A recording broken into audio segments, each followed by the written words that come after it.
ಸಣ್ಣ ಸಣ್ಣ ಹುಳದ ಹಾದಿಯಲ್ಲಿ ಜೇಡ ಬಲೆಯೊಂದನ್ನು ಹೆಣೆಯಿತು. ರಾತ್ರಿ ಕಳೆತು ಬೆಳಕರಿದಾಗ ಬಲೆಯ ಬಳಿ ಬಂದು ನೋಡಲು ಸಣ್ಣ ಕಪ್ಪೆಯ ಮರಿ ಸಿಕ್ಕಿಕೊಂಡಿತ್ತು. ಮೊದಮೊದಲು ಬಲೆಯಿಂದ ಬಿಡಿಸಿಕೊಳ್ಳಲು ಕಪ್ಪೆಯ ಮರಿಯು ಸೆಣೆಯುತ್ತಿತ್ತು. ತಾಳ್ಮೆಯಿಂದ ಜೇಡ ಇದನ್ನು ಗಮನಿಸುತ್ತಿತ್ತು.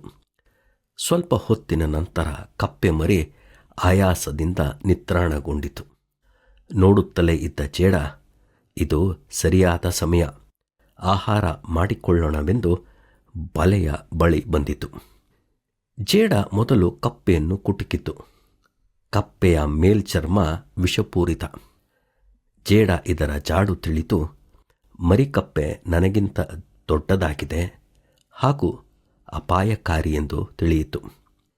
ಜೇಡರ ಹುಳದ ಮುಂದಿನ ನಡೆ ಆಶ್ಚರ್ಯಗೊಳಿಸುತ್ತದೆ. ಕಪ್ಪೆ ಮರಿ ಬಲೆಯಲ್ಲಿ ಸಿಕ್ಕಿ ಹಾಕಿಕೊಂಡಿದೆ. ಹೇಗೂ ಆಹಾರವಾಗುವುದಿಲ್ಲ. ನೆನೆಸಿ ಕೊಲ್ಲಲು ಮನಸ್ಸು ಮಾಡಲಿಲ್ಲ. ಮೆಲ್ಲಗೆ ಬಲೆಯ ಬಳಿ ಬಂದು ಬಲೆಯನ್ನು ನಾಶ ಮಾಡಿತು. ಸ್ವಲ್ಪ ಹೊತ್ತಲ್ಲೇ ಕಪ್ಪೆ ಜೀವಂತವಾಗಿ ಕೆಳಗೆ ಬಿದ್ದಿತು.